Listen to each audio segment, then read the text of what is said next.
batting pattern. No Monkey King and no Nature's Prophet. In Oldg, they do the same. No Divine Llama Timber and no Brood Mama being allowed into the game. So the Hustlers, all right, let's run it back, boys. Disruptor is not the problem. We picked this up for themselves. I doubt, though, that they're going to follow this up with the Ember Spirit so early on. It did feel like at some point, just all the Embers today have just really struggled to have any degree of major impact. So we'll see how D2 Hustlers choose to protect him if they do go for him, or if they pick up something else. Like, what have we seen in the last few? We saw Pangalia, right, come out in lieu of that. I'm hoping maybe that instead, rather than the Ember Spirit. Yeah, I think Pango is also another one of those heroes that can be abused. We saw it in the previous series when they... Yeah, he didn't dominate that mid lane much as what we saw in game number 1, but still was able to do a lot of impact mid game. So I'm interested to see what they do pair it up with, maybe something along the lines that's a little bit more straightforward. Maybe something like Death Prophet still is running around. Go for a DP as your second phase ender, because you're going to be able to cover her with some bans. Gives Divine Llama a really good lane as well. You can even play it in the mid lane if you want to. A chance to play that into somebody like Thompson, who has a lot of the weird heroes that he can just pick in, you know, towards the end of the draft, and then you just go, some wacky matchup that I've seen a grand total of like 5 times. I mean, it's a pretty easy opening coming in from Oldg, right? Like, it's a snapfire task. Like, those heroes can play anywhere. A lot of the players can play those heroes. They have a really good combination with each other in the lane. They enable a lot of other heroes as well in the game, and just gives you that tempo. Like, you've always got Snapfire Cook, you always have Snowball and the Ice Shards. So again, it's just heroes that play on low cooldowns and are just going to get in the face. Shot though. Oh, actually, I'm an idiot. This is the wrong way around. Last time it was Oldg went first. They went Rubik first, and then D2 Hustlers went Disrupt Ember, and they came back on the side of Oldg for their baton. Alright, so it's the other way around this time. And like you mentioned, Snap Tusk very versatile for that team. D2 Hustlers, thank goodness they go for the Pangalia next. This is a hero. I mean, we did see it get handled in the mid lane, but fortunately the hero that handled him was this Timbersaw, which has already been removed thanks to Oldg. So hopefully Adzentic can find better inroads with this hero. It also is a hero that if you ever do get yourself caught in the Ice Shards, you have some kind of counterplay, right? You can swashbuckle out, you can shield crash, not just stuck there being like, well, I guess I hope Woody Kisses don't kill me. At the very least, it is something for yourself. Yeah, and he doesn't have too many bad matchups in the mid lane either. You know, Tusk versus Pango matchup is something that we've seen a decent amount of. So if Thompson does want to pick that up, then that's a relatively okay matchup for Adzentic, and I think he did a pretty good job in a couple of minutes up again. Actually did start getting towards that mini hammer, and that's where he pulled ahead on that Ricky. So that's they've decided to make the small audible this time around. It doesn't kind of change the chemistry of the draft all too much. Ember and Pango kind of fit very similar roles. In their team, so it doesn't really change all too much what they want to do. They've just made a few. Getting rid of the Ricky, getting rid of the Bloodseeker just means that the Pango. I'm just also very laughing that they ban out this Ricky. Some respect being shown. To be fair though, like Tusk Ricky with Snapfire is really, really strong. Constant smoke screen, Pango hates playing into that, so it makes a lot of sense. You don't want to have to be rushing BKBs on this hero. The question is, are they going to spend the rest of this phase also focusing onto Thompson? Or are they comfortable enough and say, all right, we banned enough of these heroes, let's get rid of some Death Prophet or something? Because I could very much easily see Oldg going for the... Actually, maybe not, because they've been playing just like very fast tempo and heroes that can play very quickly with one another.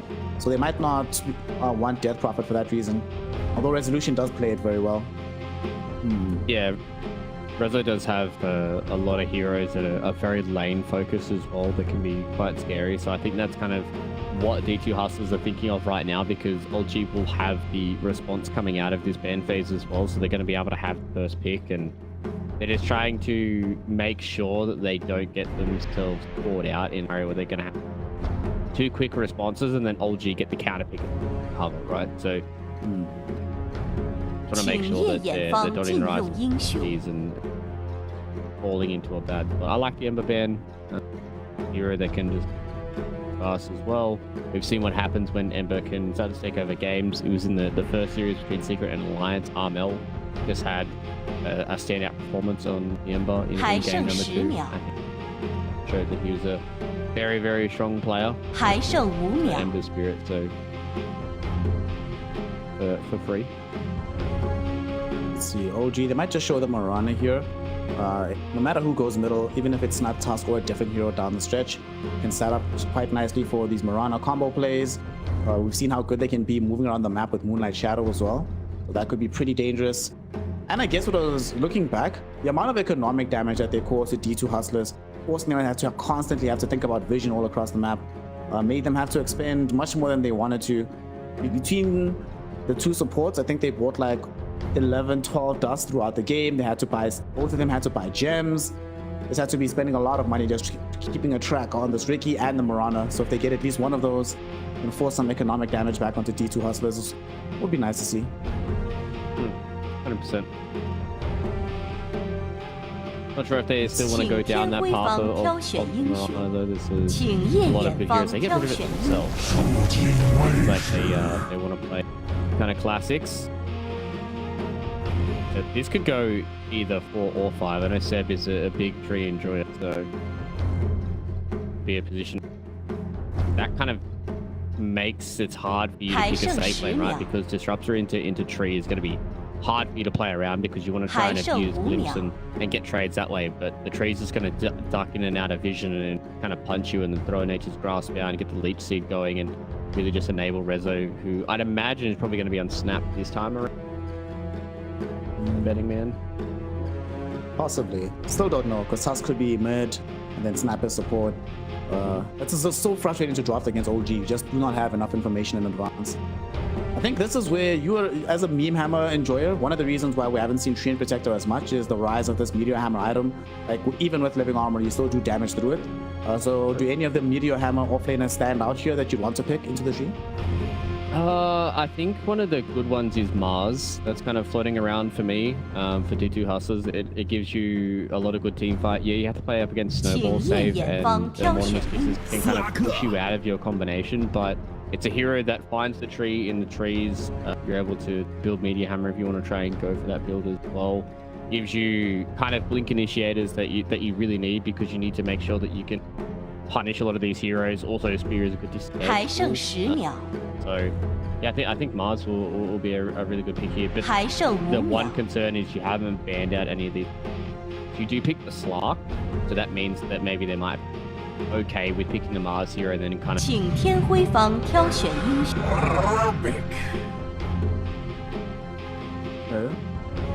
decent steals this game. Can steal Living Armor.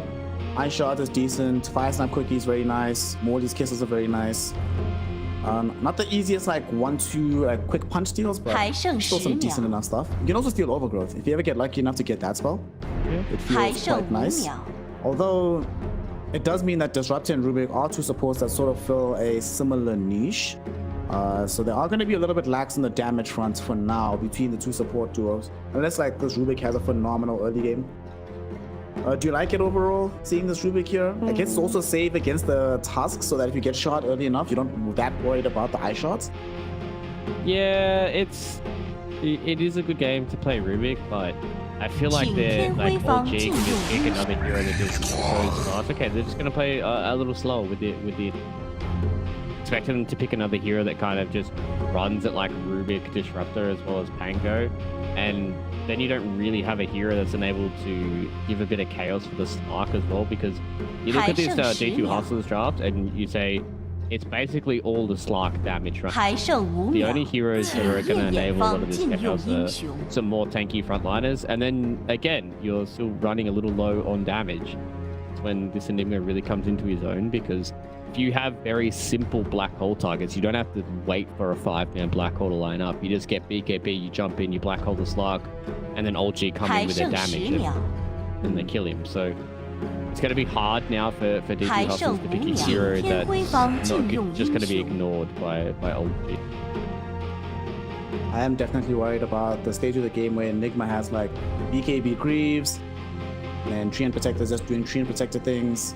Between Snapfire, Tusk, these are not soft targets on the side of Oldg right now. Everybody's fairly beefy to bring down. So Slark has to have the performance of his lifetime. So does Adzentic. Like, Adzentic can eventually get to that damage once he gets like Basharags, or diffusal blade, but there were several items down the stretch. Oldg will be very comfortable post the laning phase. Yet again, D2 Hustlers forced to be playing at a very high tempo, but also executing very, very well if they want to get any of these kills. Even though they have much better cooldowns, the degree of burst damage is simply not there. Well, somebody from mid has to do quite a lot of work here. I mean, they could shift the Pango here off lane and pick a mid, but usually lately we've been seeing Pango have a lot more success from mid. So which offlaner do you want to see, and potentially which mid hero do you want to see replacing the Pango? Yeah, it's kind of hard, right? It's like you kind of neuter your Pangolier and put him in the offlane and just kind of force him to be like a Blink Reeves builder and hope that your mid laner has enough damage. I like the OD ban as well. Maybe they can go for something along the lines of Invoker feels. They need some damage, right? They don't have a tower taker either. So they're going to go for the Beastmaster, so that gives them a little bit of tower taking ability, and an offlaner they can kind of play against a lot of these summons and stuff. But once again, I don't know if they have the damage. They've got a lot of control, and they're going to enable their Slark. They build Blink early on and kind of together with their auras, but yeah, I don't know. I don't know if they're going to have enough. Now with no one going to be picking up one of those kind of... It's going to be a rough go. I like the SF into the Slark matchup, especially when you go like the Arc build. I know it's not really right-click focused, but if you go into Blink, Arcane Blink, BKB, Hex, Refresher, Slark is going to have a miserable time, and it's going to be very, very hard for them to play the game.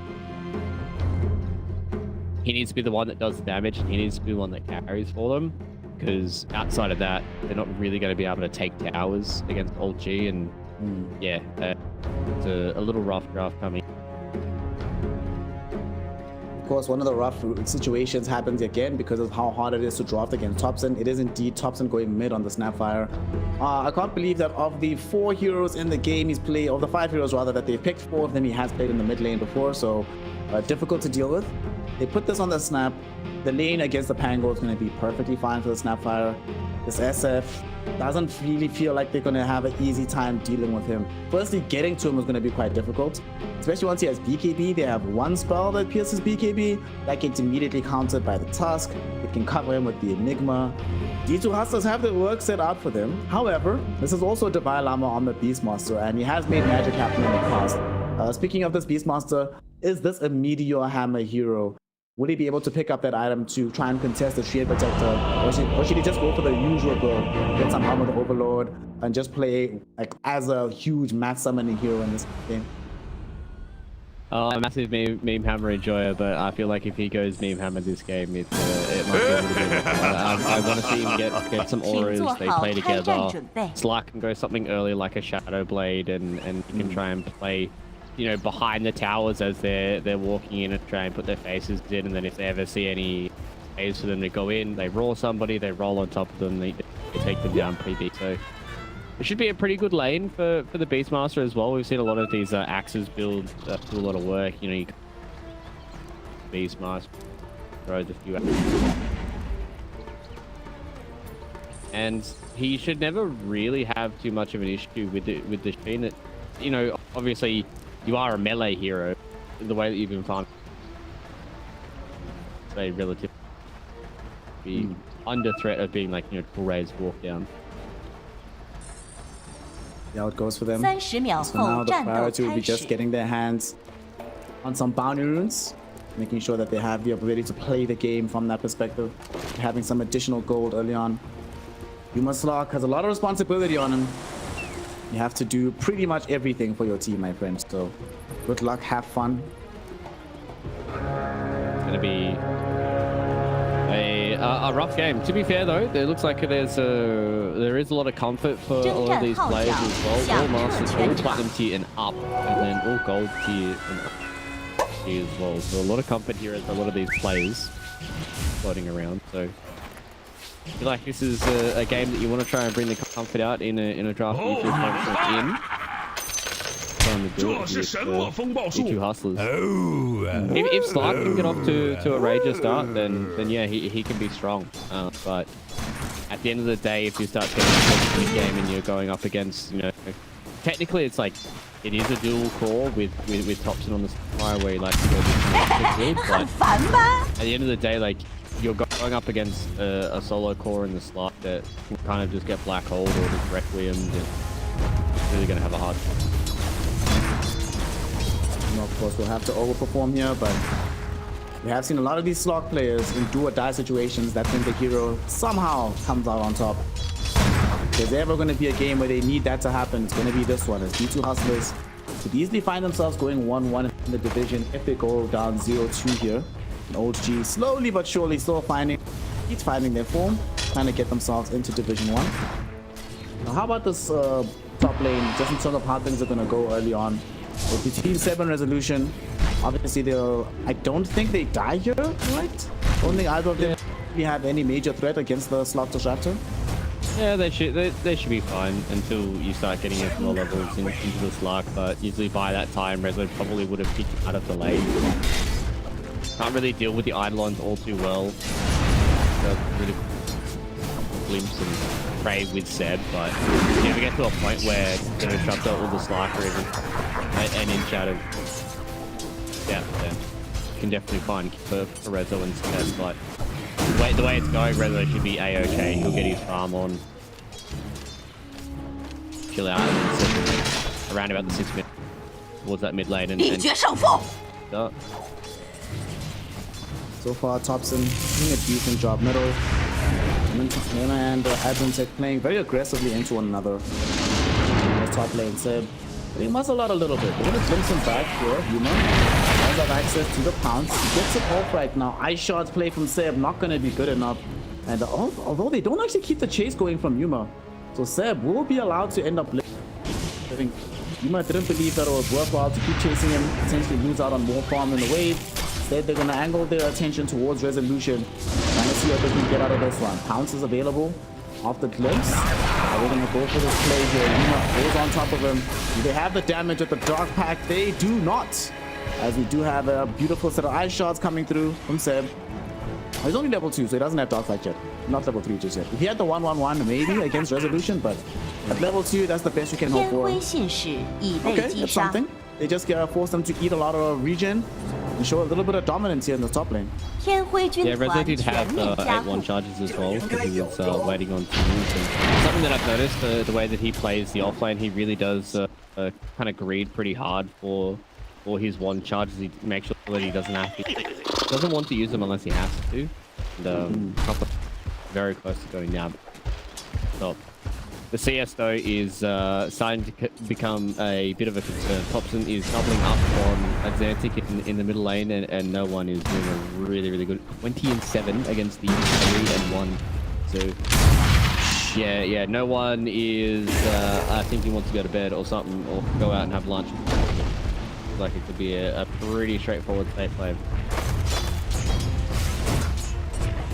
Time to get yourself ready to recover with some axes. You just stack up these ancients, but the recovery is made even more difficult if you get double raised down by no one. It's going to be a quick kill for the Shadow Fiend. And they might try to go into the other core as well. Killtrack is creating the space, jumping for him underneath the tier 1 tower.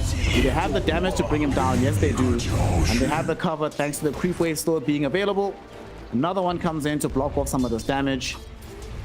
So Divine Llama, despite getting the respawn, is actually not going to be able to play super safely here.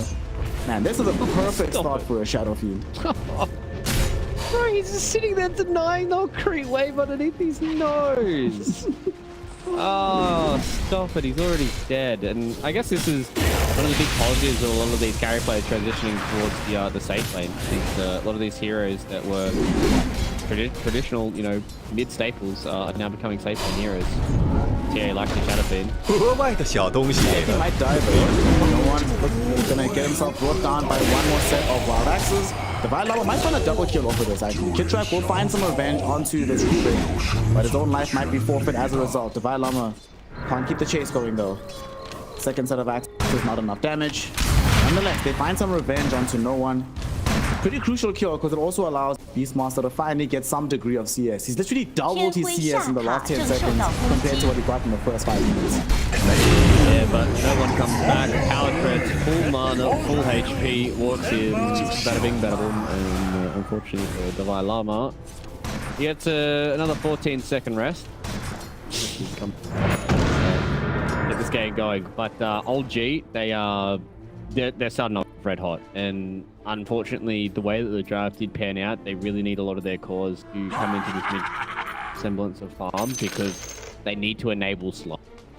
They need to make sure they enable to have a game, because otherwise, if it's just Yuma versus the world, then it's just going to be Yuma being black hole.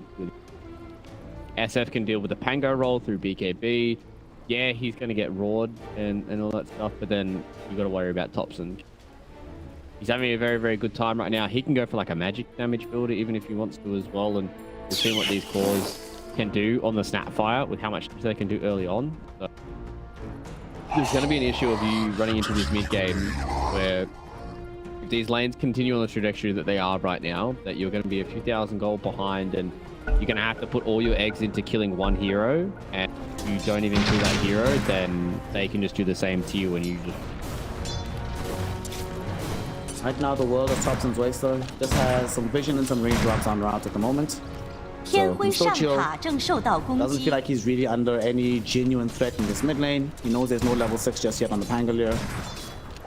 In the meantime, though, Kittrack getting some vision in behind the tier 1 tower. So they want to make sure that they have constant threat out onto this Pango.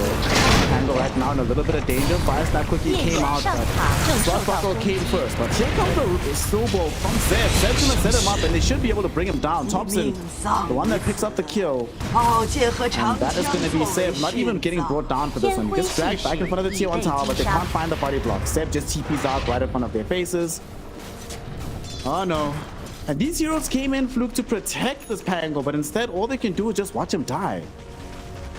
Yeah, when Oldg are the ones that are making the rotations early, this is kind of the issue that I had with the support duo is, what do they really do when they come in, right? Like, it's a disruptor at level 2, so he doesn't really have much left at his disposal, and kind of just a Rubik. Rubik is one of those heroes that, especially early on, before he gets access to the Gold Seal and some of these good spells that are in the game, kind of just a fade bolt. It's not going to be enough to deter them after they've already killed your Pangolier. Rubik is positioned in the lane with no one in Kittrack who are just free farming away. Fortunately, Yuma unable to find the same degree of free farm. Now that we have found more levels into Resolution, Yuma can't play the lane as safely as he was earlier. Obviously, now has to start worrying about what happens when level 6 has broached. At that point, playing this lane becomes really, really difficult. Does have some power trades coming in right now. But Bionico can't even make this move on the Rubik to come top and say, alright, let's try and make something happen. Instead, they are going to move bottom. Adzentic wants to join up with his team. We're going to get a free kill onto Kittrack as a result of this rotation. Swashbuckle from right clicks. Is he going to be rolling thunder? Nope. They just go for the shield crash. The Vile Armor will find some much needed gold with the Wild Axes. Sadly, though, he doesn't have many stacks inside the triangle, so he can't recover in that direction. He's still going to be quite behind for a long time in this game. Yeah, if you try and make them himself, which is what he's done right now, double stack. No, it got... But he at least gets the stack on the Ancient, so that's good enough here for the Wild Armor. Biggest thing for me is I was having to think about it. I was like, oh, maybe once, you know, Yuma gets towards things like Depth Shroud and, you know, be able to play around maybe a BKB okay in these team fights, but almost all of the heroes can deal damage to him inside of Shadow Dance and Depth. Actually coming to help him out. Adzentic showing up, does have a rolling thunder after the Swashbuckle. No one does certainly not have enough health, but I say that Zeb is here, can still find a snowball. He can. But this is going to be pitch perfect timing to get him out. Sadly, the HP pool is a bit too low, but there's also Morty's kisses raining in from Thompson. Adzentic able to get away from them, and Bionico doesn't have his Nikes on today. Only wearing the blue boots. He will end up getting brought down. Fire Armor also in a little bit of danger here. Fire Snap quickly catches onto him, and there's going to be scatter blocks. Coming a great double kill for the Snapfire. They're fighting underneath the tier 1 tower, and Adzentic, even if the shield crash doesn't have enough protection, he'll end up dying as well. Seth getting dragged back, but Shrakota realizing that maybe the glimpse was a bad idea, trying to run himself through the tree line right now. And there's the Fire Snap cookie. There's another kill for Thompson. A triple kill pre-10 minutes, and it could have been an ultra if the Pango had dropped to his hands as well. And they're just putting the screws onto D2 Hustlers right now. Will the Oldg survive? That is the question. And the answer is yes. He might even set up for a double kill for Divine Llama. They've already said the Oldg. Oh no, he might die. Primal Roar saves his life for a little bit of time.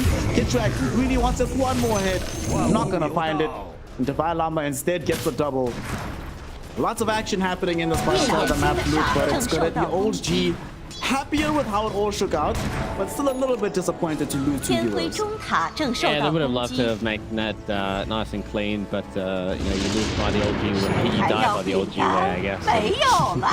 They've been playing kind of balls to the wall, and I don't think they're going to stop because they really want to keep baiting D2 Hustlers into this idea of they need to keep trying to stay in this game, and unfortunately they're not going to be able to stay in it because they're so far behind, right? Like, they need to punish every time they do over-aggress to the side of Oldg, but if they don't get, you know, good or positive trades, then this game's going to continue to fall out of control, and Oldg will not stop.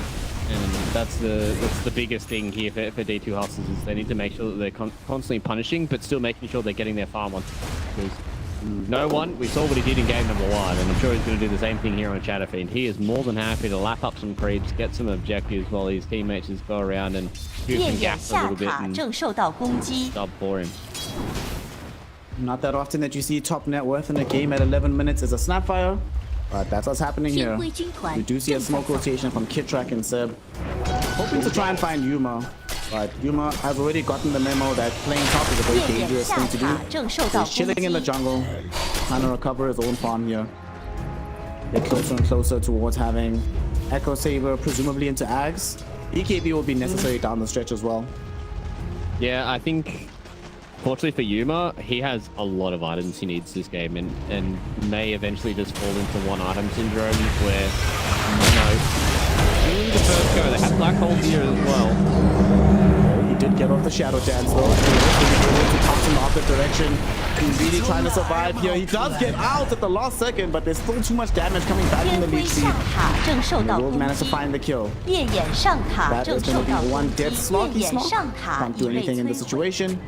And that's the issue that I was talking about, right? Like, where it's going to always feel like kind of one item syndrome, where Yuma's just like, I need one more item. Like, you're going to get your Echo Saber and you're like, okay, maybe I can fight. But then you're like, oh, I do kind of need BKB, but then you need that little bit extra. So you want to get the Yags, and then you're like, yeah, but then I did survivability off the back of Guardy to try and keep on top of the Shadowfiend. You need like maybe a Battle, Shadow Blade, or a Silver Edge, and there's so many items that you're gonna have to get, whereas Oldg are just like, we have a few item timings that we can hit here, you know, Guardian Creeps, and whatever. This is just gonna keep happening. The static storm out, so Seb actually fell really low here. They will end up getting the kill onto the Oldg. He does buy back. Yuma counters in onto Seb. The Tusk, he surely ends up dying here, and indeed that is the case. So the next back onto Toxic as well, with the Primal Roar as well, but the Requiem makes sure that Adzentic has no influence on this fight, sending him back just as the Rolling Thunder ends. Now they want to keep the chase going. Snapfire finds a 5-snap cookie onto Divine Llama. This Beastmaster is definitely dead to rights. No one finding a double kill with the long-range raise. Those 2 core heroes removed from play. They got the tier 1 tower as well. And all of this comes at the cost of just Seb. And who cares if Seb dies if you get this much out of it? And you force the buyback out of this Rubik. The Oldg really thought he'd be able to help turn this fight. Yeah, it's I mean, you kind of have to, right? Like, buybacks early in the game are so important, especially if you're, but it just didn't work out. Did you see how pixel perfect no one was with the Requiem? It was basically as soon as Adzentic got out of the Rolling Thunder, it hit him and he got instantly feared, and then he just blew him up with some razors. That was some beautiful stuff to watch. Still got it, man. He's still a freak.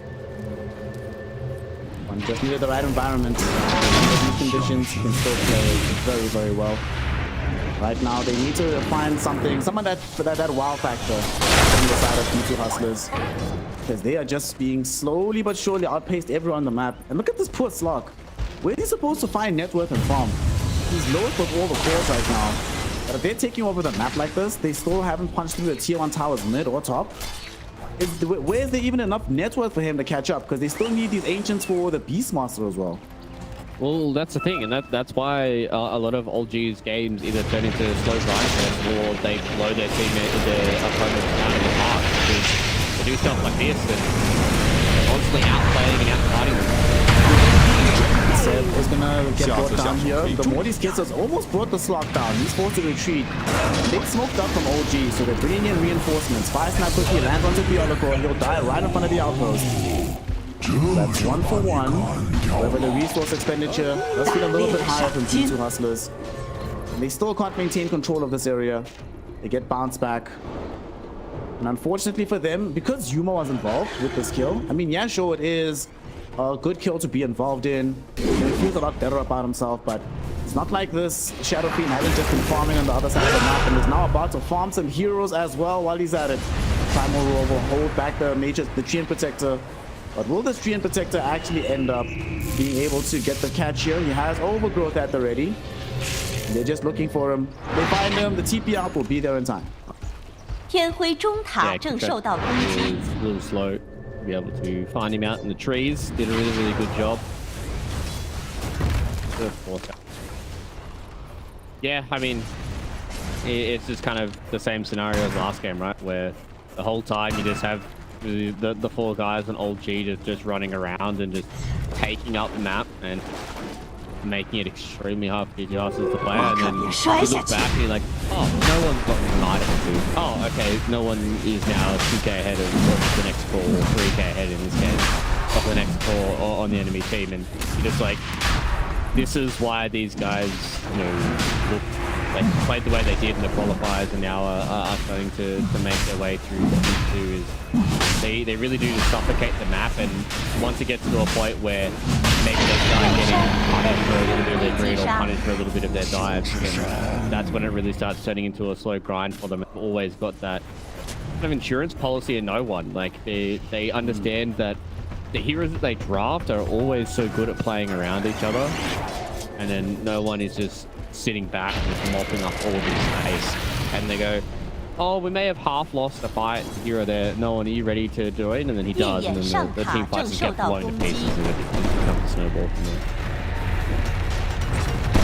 Well, life gets more difficult with the Aegis in hand. Just going to siege onto his tier 2 tower. You're referencing in the draft the lack of overall damage from D2 Hustlers. I think that's even worse when you're at this stage of the game, where your lanes didn't go as well as they should have. Heroes as if playing catch up. So it's going to be difficult, and I think Oldg have copped up to this, and they're like, well, we don't have that much damage to stop us. We might as well just force high ground 17 minutes into the game. This might be a little sharp. Alright, let's see. He does have Aegis available. BKB is en route. It's going to arrive potentially in time for the second life, and they don't want to fully commit. They take away the first life, though. Alright, so they do punish them for this, but he will have BKB, so they can't re-engage onto him for life number 2. Yeah, I think the way that Dota has gone, it is very hard for you to take like a lane of rack before like the 25 minutes. You just need like 2 or 3 items to be able to. Right now, the fact that they're ahead by 6k had an Aegis still meant that they weren't even able to hear this crash. They kind of just wanted to expend some resources and didn't really get all too much out of D2 Hustlers, but they're able to at least now just get back into the lane. With the next Roshan, the game keeps going the way it is. So I'm gonna start tickling the tier 2 in the mid lane. D-Lance, BKB, Mask of Madness. Actually gonna smoke up and try to find a fight. We know that Yuma is in the bottom lane. You know that they might come across Divine Llama. They have an Observer Ward here in the jungle. I think they just barely caught vision of Divine Llama, and indeed they did. Look at that. Out here with the 360 MLG no-scope plays. Get the catch onto the Beastmaster with the Gobble Up. Quick kill onto Divine Llama. It does at least make a little bit of space so that Yuma doesn't have to immediately leave the bottom lane. He can still keep pressure going in the side of the map. That is hard. Adds and tick. Okay, good dodge on the Fire Snap Cookie. He needs to get out of here. Is he just dead? That's fine. He should be fine, right? TP out, TP out, TP out! Oh my god. Lord. 天辉上塔正受到 He has 攻 much more 击。 composure than me. I was gonna use Rolling Thunder there, 100%. Sometimes you gotta believe, fam. Sometimes you just gotta believe. 我们这 Believe, 群 believe 人还 just 真 enough. 不赖。 That was level 2 ulti. Level 3 ulti finally. They would have killed it. Seb now is being caught out. He's perfectly fine. Okay, no, he's not. He was going to die. Alright. That's something. That did cost Static Storm though, so I think they should just retreat from this one. No one was busy revving up the Requiem just in case. Doesn't need to use it. They're actually gonna try to force a fight. They smoke up. It's one of the rare opportunities that they have to be 4v5. Although Divine Llama is not with them for this fight, so they don't have access to the Primal Roar for this one. We'll see what they're able to find on this adventure. Fortunately for them, they're gonna find absolutely nobody. I do like that Yuma now, once they have the Aghanim Scepter, is gonna try and get active. He's gonna transition this into a Mage Slayer as well. I like the build up from Yuma. This is kind of exactly what he needs to do. The BKB is not going to be like the end-all be-all for him. Yes, this is the perfect counter. He still has to deal with Overgrowth, still has to deal with Black Hole and Walrus Punch, so he's going to have a few things that will go through his BKB. I like that he's trying to get away with it as early as he possibly can. You know, if you start weaving in and out of these fights, getting a few more of these kills, get some more of that permanent agi, then you can start to slow down this game and it can come to Oldg. Blink Dagger up now on Seb. Seb is starting to walk high ground. So he did Blink fire those. Taking a lot of damage from Actually gonna go in, telekinesis into the Glimpse play. Swashbuckle to bring him down to Advent 6. 天辉中塔 Perfect 正 heal to 受 get 到 this. 攻击。 He's closing in on the Blink Dagger, so that kill brings him much closer than he would have been otherwise. Might actually have it after a couple of neutral creeps. Okay. Despite being in a very awkward position 烈 for 焰 last 下 round, 塔 these two 正 Hunters 受 haven't 到攻 panicked. 击。 They've gotten a couple, they've gotten a pick off here and there, they've gotten some decent items. Now they're gonna smoke, actually. They're forcing a fight down bottom. This monster is here with the Primal Lord. Glimpse back onto Seb. Seb happy to be the sacrificial lamb. Some other heroes just gonna try and leave. Okay. I mean, at this point in time, you can't expect to like win wholesale fights fully, but these little pick-offs look working for them. 天 It's 辉 keeping the 上 game 塔 alive. 正受到 Yeah. 攻击。 I think they're doing a really good job. They did a good job of just identifying the kind of breakpoint that they needed for their main hero in the Slark, and I think Oldg Aghanim Scepter gives him a lot of stats, gives him now a way of catching a lot of these heroes as well, which is something that they were lacking a little bit outside of the Pangolier Blink and maybe. 天辉中塔正受 Now 到 they can 攻 kind of 击 just。 group up, and the biggest thing is Hakoda has kind of just taken this time to grind towards an Aghanim Scepter. That could be a massive item 天 for 辉中 them. 塔已被 Oh my god, that Static Storm! Stopping this Enigma in its tracks. He was coming into the black hole with after a bunch of ways. Gets Static Stormed up, and now there's a Primal Roar going in onto Toxin as well. The Beastmaster army closing in onto the Snapfire. She's not going to be able to get out of this. She's going to storm her death with the Fire Blast. But unfortunately, it's 天 just a 辉中 stall. She 塔 can't 正 stop it 受到 forever. 攻击。 As they end up getting the kill out to her as well. 3v2 for now. Slot still wants to chase. Resolution will try to channel up the Requiem. Nice dodge onto Kitrak. He's got his Nikes on for sure. Gets through the pounce of Yuma and make sure that the fight stays 3-for-2. But nonetheless, Yuma starting to become a little bit dangerous here. Gets a couple of kills. A ton of gold in that fight as well. And the uptick in fortune for D2 Hustlers continues. Yeah, that's the big thing, right? A massive amount of golden experience going towards this Slark. This is starting to get spooky. This is where it's starting to get a little tough here for Oldg. The one downside of having this core Snapfire and the Enigma is if you start to fall behind on Snap, especially after you've gone for this like very early Aghanims, it's hard for you to do damage in these fights. Right, like you rely so heavily on kind of Mortimer's kisses, and the Slark is naturally just going to try and run at you through the entire fight, and it will start to get to a point where Yuma's going to have 1 to 2 more items. He's going to have the Depth Shroud access now as well, bring in a Myth damage up. And they can just kind of play around this Slark. They can enable him with the Roar. He's got the Inner Beast Aura. Pangolier is really good at just blinking in and rolling around and catching heroes. I think Oldg kind of realized that they can't let this game slow down anymore. No one has hit a very big item spike for these BKB and a Daedalus now. So very, very scary boy if nobody's close enough to him.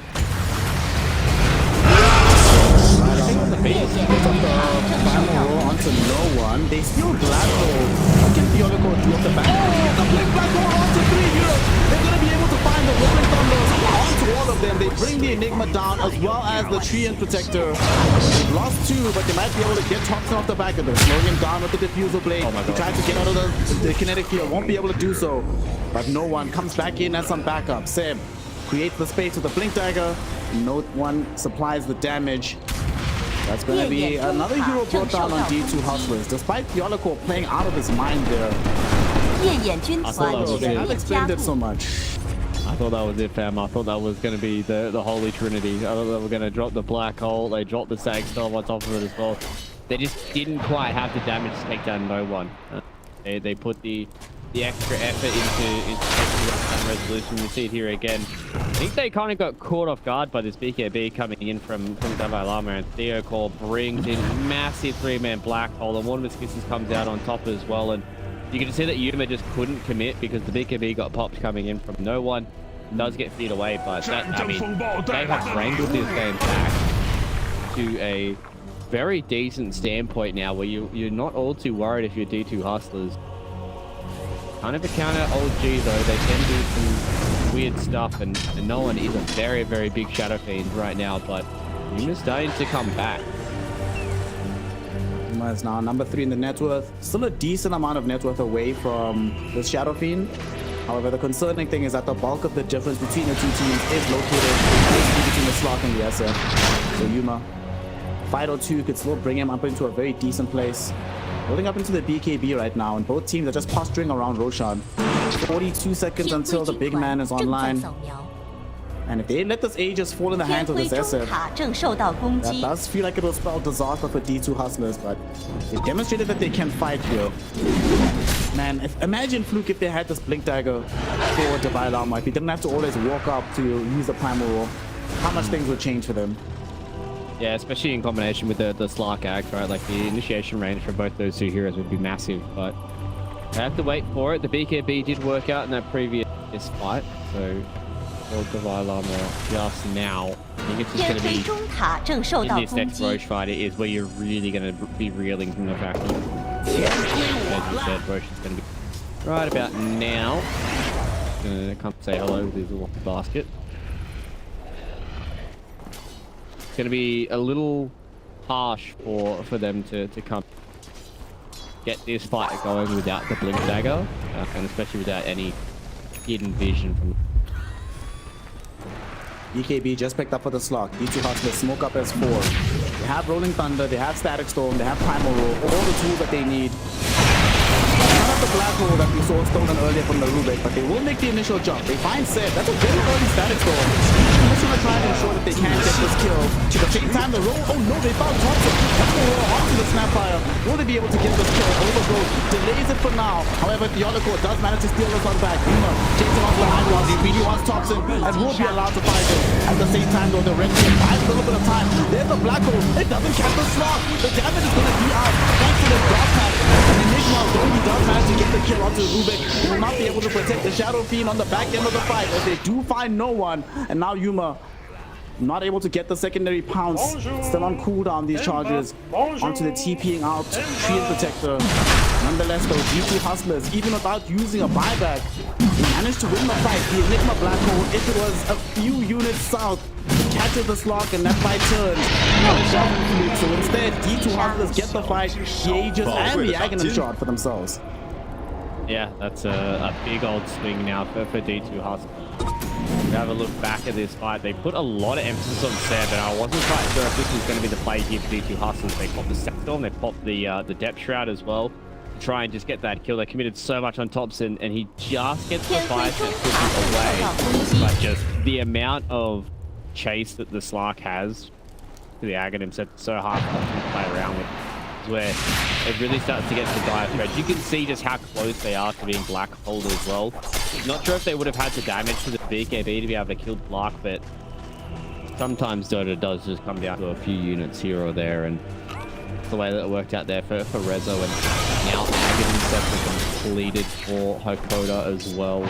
BKB's done. The permanent Agi is really starting to skyrocket. He's getting close to Ascati. Like, I think this game is slowly starting to slip away from Oldg, and now they're getting to a point where do they have many items on the horizon and they're able to hit them? I don't really think so. Like, there's nothing that's going to be super crazy coming up soon. Yeah, maybe the Shadow Fiend can get to a point where he has a Hurricane Plaque to help him out, but there's just not going to be anything active outside of these other cores. Listen, can you TP out in time? You can. Koda was hunting them both down in the top side of the map.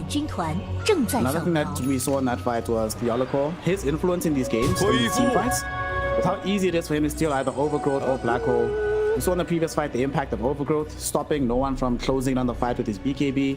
Eventually he'll get Black Hole. He has Blink Dagger building into BKB as well. This Rubik, if he can just keep his distance, just wait for the key spells to come out, and also make such a huge influence on these fights. And Oldg don't really have any counterplays.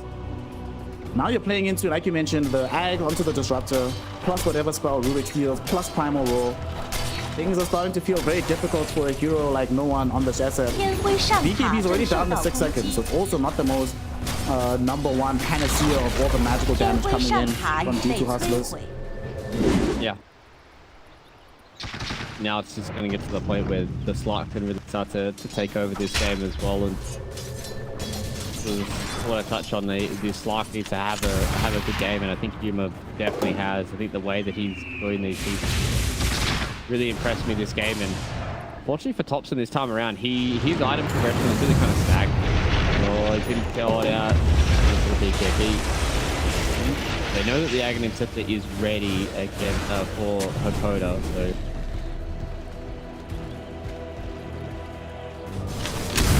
there's still a charge. He's down to 7 seconds now. Actually, he's in a bit of danger here. Gets leashed up top. He doesn't have that BKB. They know that he's weak right now. Primal Roll will come in. Will they have the damage to bring him down before reinforcements arrive? Reinforcements are here. He is so tanky, but he dies nonetheless. Slok can go into the Shadow Dance. The Slok is getting huge. 28 stacks available for the Fishman. Putting on to Resolution. Resolution finds the Black Hole. They will not have the damage though. Stone and Requiem cancels the Black Hole out from Theolocore. And they force a BKB charge from no one. However, as soon as his BKB goes down, he could get glimpsed back. And he does indeed get glimpsed back. However, they do take the first life away from the Slug. Let's see if they can definitely get the second life. They will not have the damage because no one is about to lose his life. He's looking to take the Rubik down with him. Down he goes. And that is D2 Hustlers having a monstrous Slug on the field. 15 permanent Aggies stolen up. Yeah, sure, they lose out on the Aegis, but given up his game on the map, they'll make that trade any day of the week. Oh yeah, D2 Hustlers are definitely super happy with after this game. In that last fight, Svantik really did a good job of just controlling off no one. And this is what I was saying a little bit earlier on, where you get to a point now where you kind of have like single core as well for Oldg. They don't really have anybody else that they have to worry about. Also, we get to a point with the Daedalus that he's going to become scary. Okay, so 7 kit tracks are able to combine together to be able to take down Hakoda. So a nice little something for them, but you can just see what happens when you get into these fights and one team or another is being the aggressive, right? Like, you see Oldg who are able to catch somebody and get one pick, then it's going to look extremely dominant because it's all about these kind of SF versus the way that it's going. Slack definitely is going to come out on top against Shadow Fiend, especially with his BKB and everything he has available to him. So the later this game goes, the scarier it's going to get for Oldg because Slack will just become a monster. And we're getting to that point in the game that all Agi carries who have bought Butterfly hate when your opponent is very happy to buy the MKB. And he's closing in on that one to make life even more difficult for no one. But Oldg, they recognize this game slipping away, so they realize this is now the time to try and take it back. They smoke up as 4. Going on a bit of an adventure here. Who will they find? Divine Llama was showing in the lane, but links back to safety. And what a scan coming in from Dire side. You know exactly where Oldg are. So they're prepared for this fight. And going up the hill right now is Oldg. Would definitely be suicide, so they'll just have to let the smoke play fizzle out. Definitely being caught out by it. really good job at kind of getting themselves to a point where they feel 天 comfortable 辉 to be 军 able to 团 move around. 正在扫描 They still haven't really found this critical mass of items just yet on Xantic, but the way that he's just playing, all of them are enabling this stuff. Yeah, the way that the draft is going to work here is they're going to have the better hyper carry as this game goes later, but so they're the ones that need to enable the slot, the amount of lock. Smoke on smoke. Got the smoke as well and not able to find anything. We saw Oldg unable to find anything earlier on. So they'll have to content themselves with farming. Unless Thompson, oh no, he doesn't have a blink dagger. They caught him. They know where he's at. They found him. There's a static storm. Ads Virgin as well, so there's no BKB to protect himself. And Ads and Tick. That must feel very satisfying getting killed on Thompson. Be like, yeah, nice lane, bro. What's up with the game right now? Oh boy. It's 11k gold lead. Fluke, look at this lock with 16 Agi stacks. 天 Level 辉下塔 23, 正受到 Mage 攻击 Slayer, Ags, BKB, Scotty, and not far away from an MKB. Feels good. Feels good to be human right now. Yeah, he's having a good game. This game number 2. The lane wasn't the worst. They kind of came out of it being okay with how it went, but it was more his transition once he got this Aghanim Scepter, like going for this early Echo Saber. I think he got involved in 1 kill once he had that Echo Saber, and then as soon as he got the Ags, they understood they can kind of just put it together, right? Kind of allow their slot to get some of these fights, and there was like that triple kill in the bottom lane where he's just able to take people over, and now it's gotten to the point where Oldg unfortunately has a Lark problem, a Worth problem as well, and it's going to be hard for them to try and win these fights because the way that we're seeing Theolicor play here on the Rubik just means that Rezo's game is so hard. Like, he has to try and get this like perfect black hole into like Slark plus a Rubik, and if they're ever that close together, then I feel like you probably already won thanks to the big mistake from the past. Yeah, it's getting very rough here for Oldg, so maybe we might be gifted our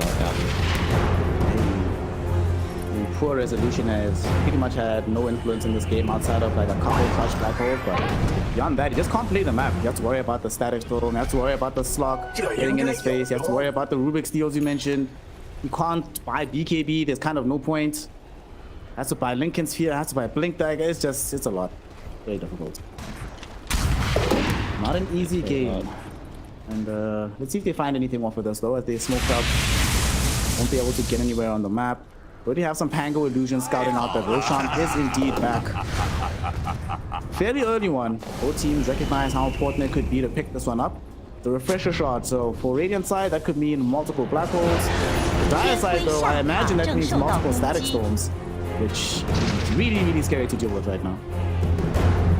Yeah, especially the Ags version, right? Once he picks up those Blink Dagger, he's just going to really good for the job of doing this, so... Now it is starting to get to a point where Thompson is transitioning into a carry. He does have that level 20 talent. 5 talent, especially with Stainless, so this is where I think I can start to see Oldg, if they win some more of these fights, where it can really start to get swing back in the direction. Like Slark has such a good matchup into the Shadow Fiend, but now Thompson can deal some damage. Can actually get these right clicks going. So if Oldg ever find like a 2 or 3 man black hole once we get this Rezo,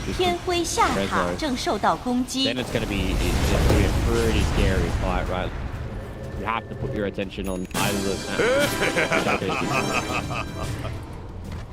And this SF is also getting 14k up, so. Alrighty. Roshan is seized upon right now. Stuff about to get Satanic. Rezo just wants Blink Dagger. Thompson already just picked up Daedalus, so he wants a Blink Dagger next. And there's a Blink on Rezo. He just has to wait. He has to play a very patient Enigma here. D2 Hustlers, though, they also have a Blink Dagger on Hakoda. Where did this Disruptor's money come from, honestly? Didn't get a Philly Stone or anything, but he's just out here with the Rex like that. When you're hitting fat 3-man storms, 夜眼军团 got a 正在 whole 扫 lot 描 of assist gold. He's 2-4 and 14, so he's done a really good job at is just staying alive. I'm a really good job. Oh my god. Core is absolutely loving life right now. He is like, yes, please, brother. If he steals black hole, that is going to be dirty. He's conflicted though, because he's thinking about just keeping the headband for the additional cost range. Right.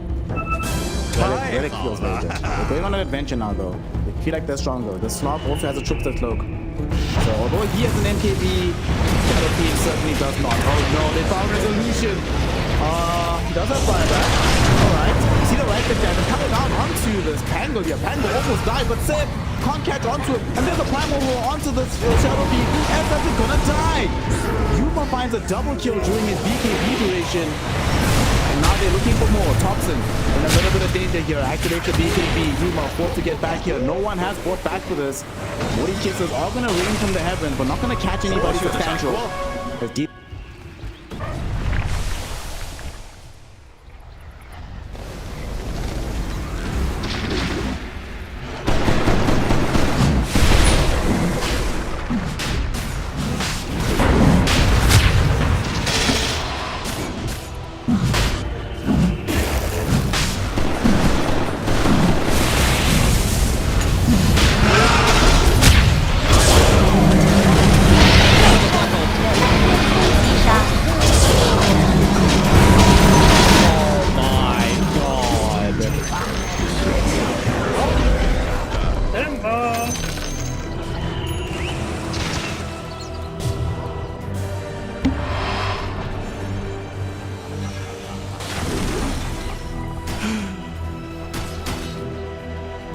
Oh, what a fight from these two hustlers. Tooth and nail. They're able to come back into this. They reset, they come back with another primal roar. Absolutely obliterate Oldg in that hit. That's exactly what Oldg really needed to do. They needed to try and get this Aegis because they had no buyback on no one. Now it looks like we're starting to stare down the barrel of a 3-game series. Has been playing insanely well. About to get the dieback. More fights to go to. 天辉中路兵营已被封。 They just caught it. 天辉 They 中 don't 塔 buyback on 正 any of 受 their 到 big 攻击。 heroes. They just saw the Desolator arriving 天 for 辉 the 中 Pango 塔 here. 被 So they're aware that there's no other place to stand in this game. Yoloko celebrates with a young black hole, the green version coming in. GG, well played. Yoloko Rubik. Alright. This Rubik, I might not be a fan of this first phase normally, but absolutely hard carried this game towards the very end there.